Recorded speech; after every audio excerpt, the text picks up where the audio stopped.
Well, we have had nothing but above normal temperatures for the monthly mean temperature since April across the tri-state area, with the exception of June at Central Park after that very cold winter. And we are now in the month of September, well into the month, in fact, and we have just crossed the fall threshold. But September is likely to be one of the warmest, if not the warmest on record at Central Park, as the beat goes on with above normal monthly mean temperatures. And Telecast.com has your temps right now. We just had a cold front move through, and essentially what that's going to do is just turn our winds around to the north and northeast. And that'll be one of the features for the early week that we'll look at. A lot of cloud cover near the coast for the early week period, and then it starts to thin out as temperatures actually remain near where they're supposed to be for a change. So here's the current surface map off of NOAA. You see that cold front that just passed through, and we had some gusty winds with it, up to 20 miles an hour out of the west to northwest, but essentially those winds will start to relax, and we'll get a nice radiational cooling night tonight as temperatures will drop into the 40s in some locations.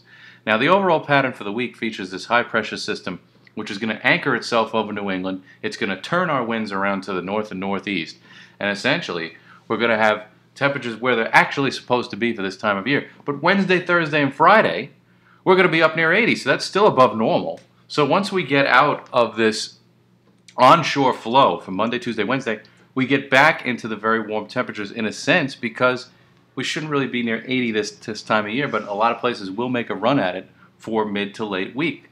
Very pleasant and comfortable temperatures at night as we get less daylight overall, and we have the chance for radiational cooling like we do tonight where the winds go calm. Now the GFS basically shows the same thing. This is the surface map for Monday. You see that big high pressure anchored over New England. Any rain only makes it to about the Virginia-Delaware border, Virginia-Maryland border this far out. If we go out in time into fantasy land, so to speak, with the models, this is next Tuesday, and this on the entire GFS run from this morning is the closest that precipitation actually gets through the entire 7-day stretch. And it still remains to be seen if we even get this type of a feature, a coastal storm, as it's basically showing on this model. I mean, you know, this is like 9 days ahead of where we are now, so a lot can change with that, and I wouldn't trust it. But the overall message is that it's very dry here. The precipitation off of NOAA shows you that.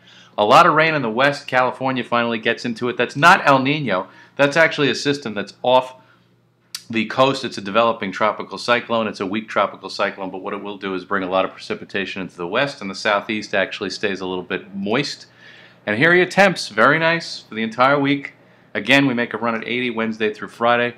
No precipitation to really speak of, and we'll have to watch and see if this drought persists as we go along into the fall months. The likelihood is that we will moisten it up and start to get more coastal storms to deliver much needed rain across the region in time.